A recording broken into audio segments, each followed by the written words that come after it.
का करता रहो लोगन में के का माने कहां का बोलबे काहे माई के सियाती है हम का जानते नहीं और मैं के हम का जानते नहीं ये पानी पियो तन चल अरे माई देख है क्या करती है बैठ जा का करती है ठीक करती है वही लायक तो बैले बाबा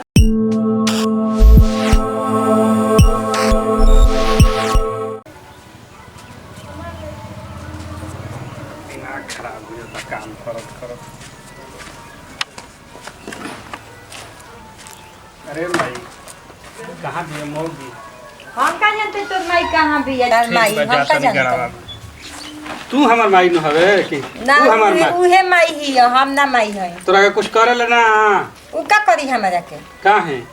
जाके पूछा करे ले उ का करी हमरा के बुझाते नहीं कि क्या करी हम का करता रहो हैं का करता नहीं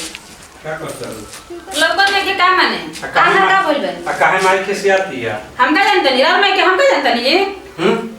राउर माई रवा समझ हम का हमरा से का बहुत ओकरा के देह जाकर नहीं क्यों करत ना हमने के करता काहे नहीं जा कर दबा दे तो ई कोनो बात भइल कोन हमारे से ना तो ढेर की ठीक बा बस लगा बा बधारी से आवत नहीं कल का जहर ना घोर के दे दे पिए के पानी लिया दे अरे त मेहरारू हो के त डाइन हवे रे तो रखलो को तन जाई तू रवा से कम कले होत कैसे त बोलत रे कैसे बोलता है जैसे बोली ले रोज वैसे बोलता है हो जाओ तन तो हो जा माई से कहत नहीं कि मौगी कहां बिया तो जो तोर माई हो जा बिया मने वो करी आवते बिया न ते हूं बुझा तक कि कपारे पे चढ़ गेल बड़े का कपर पे चढ़ बानी रवा हमारा कपर पे चढ़ता नहीं रवा कपर पे हम नहीं चढ़ का है है केकरा खातिर सिंगार पटार कइले बड़े मने हमारा सिंगार पटा से रवा कौन कौन बाटे रवा के का से पहिले बनी हम तो गए रहे खेत में काम करे लगत बनी खेत में काम करे गोरनी हां ले आ तनी पानी पी ले आ कह नहीं कि जाके लेके के पिए के बता जाके पी लिए हमरा नहीं के जाके दे देबे के पिए के तो का करता रे जे बैठ के मोटाता रे हां तो का करी बैठी ना इहे तोर माई सिखैले रहे हमारा माई पे मन जे खबर द कह देतन जाई ना अपना माई पे देख ली दिन में कुर्सी तुरत रहेली तो जैसन बेटा वैसे माई माता कुर्सी में तुरी की का करी ना तो काम करे लायक नहीं खिना पानी ना लेबे ना हमरा लिए जाके लिया के पिए के बा पिया ना तो जाके हम पी के मर हमारा नहीं कहता रह देबे के पानी पी हम इनका पानी लिया के देत रहते पानी पी हम ना पानी ना पिए बुझाता थे कि हम पानी लिया के पी अपने से हे भगवान हो चल चल चल तरफ पानी पी चल अरे पानी ना ले लो उठ उठ बोझ पानी पिया ले कनी चल चल उठ उठ कैसे बोलती है मुएबे का हमरा करे मोई बे अरे माई माई सुंदर छोट छोट काय छोड़ी अरे देख का करती है बुझाता कि हमरा के मुआई अरे तू तो यही लायक बैले बाई ठीक कर केहू एकरे काटी बड़े हां ठीक करती जन करती जन खूब अच्छा करती हम तो खुश बनी ई सब देख के हम पानी पिया दे चल चल चल चल जे पानी पिया तन चल अरे माई देख है क्या करती है बैठ जा का पानी करती है ठीक करती है वही लायक तो बैले बाबा तू जन करती जन बढ़िया न करती है हां जैसा लक्षण भाव सन बढ़िया है करती देख तो पानियो गिरा दी हलस आई पिएबो ना कैलस बढ़िया पिए के का हां तरास न लगल बा दनरा का सुख अरे पानी बात ना कियो देखता मैं गिर गइल पानी है तारा के ना धरती में इन पे तू बोझ पड़ा जान जियो धरती में चाहत नहीं कि ना कि तू ए पर जियो भगवान मत करस नु कि ऐसन नु दुश्मनों के मेहरारू मिलो अरे हमार करम फूट गइल बा तोरा से बियाह होके जान जिए भगवान ना कियो पानी ठीक तो करती पानी पिए बा पानी पिए बा हां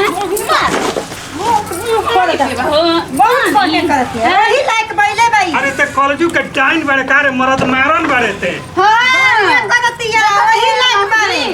ते हो माई हो कि कसाई हो रे माई हई माई के फर्ज न खनी महले तो तह के लाग का कर बड़ी तोरे के कौन गाड़ी देले बड़ी कौन टटिया ले बनी अरे तू जम कर ले जम दुनिया में कोई ना कइले हई ते कॉलेजू के मेहरारू नहीं खिसते डाइन बड़े है ना आई माई नहीं खई कसाई बिया देख ले कैसे बोलता ना बेसी बोले तो पिटाइबो करबा झड़ू ले जान जी गांव महल्ला में जम कर ले जम कुछ ना नहीं बोले हम पैसे दिए मारा जा दिखाए तो नहीं कि मारे के बोले मार के घर से निकाल लेबे के पगलाई बोल लो का तो लोग कब पगलाई बीच ना ये जन खबरदार तू अपन के बना बना कर ये करी हई तू हई माई ही हई हमरा के मारती है हई मेहरारू ही इहो हमरा के मारती है हो जा से घिसिया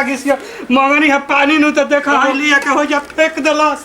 हई तो ना कियो मतलब कि पानी हमरा के पिए के ना एको बूंद के पानी नहीं के ए बाबू हम कबे से अपने छत पे से देखा तो लोग क्या करते तू हो वाला हो झगड़ा फरिया बे अपन झगड़ा देखा तो अनु बाबू कबे ले का करतै सो ये अपने घर है ढेर चिंता बता लिया चल चल पिटा जी चल जाए जला निम्ना मस्त हई ई समझ जाई ह आवा तो जगह फ्री है हमरा घरे ओए माई भी के कसाई में कबे लोग करा से के मरवावती खड़ा होके लिया के जाए जी कहले जा जल्दी जा लिया के हटा ले जी चले घर ए बबुआ का करी बताओ ना बताओ का चलो हमारे सामने चलो हम बताओ चलो अरे वो पाई को हमरा प्यास लग रहला पानी ना जलस मार के वजह से खेत देलो ए जरूर करो ठीक बल्ली अब बैठा कुछ मामला होता नहीं ले अब पानी तनी पी ली हम तो भले आज मेहरारू भाई से मेहरारू बड़ी था ए भगवान ऐसन दुश्मनों के मेहरारू मत देस ना माई देस ई सफा डाइन बड़ी सो ले आओ ए बाबा पानिया चला ये घर से सारा काम नहीं हम चलता हम दिया चलते हैं सारा के ये देखो ना ये कबे से देखो तो नहीं हम कहीं अब सही कुछ भइल भाई मारत ऐसा झाड़ू लाते मुके से सुनो भैया पानी पी लेनी बबुआ बताओ हमार बात मन बा हां मानब देखो मेहरारू तारा का मानत नहीं खे हां मारत या देखबे कइले छत पर तू त देखत रहल है बबुआ काहे मारत रहलिया कबे ले मारत रहलिया आ माई जौन बियानु उहो करे पार्टी से मिल के मरवावत रहलिया खड़ा होके जानत रह मैभा महतारी नु हिया एक चलते वो तरी करती है ओकर जामल रहती नु तो ओकरा दाह रही थोड़ा ना एक तारा काम में नहीं बोला बबुआ का करी हम जा हाँ। आ जोगी बन जा ठीक बा ऐसे कोई के द्वार पे जीव भीख मांगबो कैसे देखा सही बोला ही बता हाँ हाथ को ठीक बैठे तो मजदूरियों करे लायक तो नहीं खी रह गई मजदूरियों करे तो कोई शिकायते न है गांव घर में ऐसे बड़ी में से कमाईबो खइबो नहीं आराम से चल जा जोगी रह ठीक बा बबुआ एगो काम करी हो चला अपना घर लिया चला हमरा के 100-200 रुपया दे दी हो अरे भैया काहे ना चल ठीक बा चलो चलो नमस्कार प्रणाम हम जेपी भाई आ देखेबे कनी हजार वीडियो में फैशन मेहरारू दुश्मनों के मत मिलो ई मेहरारू मर्द मारने बाड़ी। नमस्कार प्रणाम हम बनी प्रियंका प्रीत और जौन हम गलती कैनी है रवा सब मत तो के दोहराइम जाए। नमस्कार प्रणाम हम सपना सिंह बोलतनी देख ली सब का भइल है घर में ऐसा रह सब मत करम जाए। पति परमेश्वर के रूप होले कभी मारे के ना चाहिए।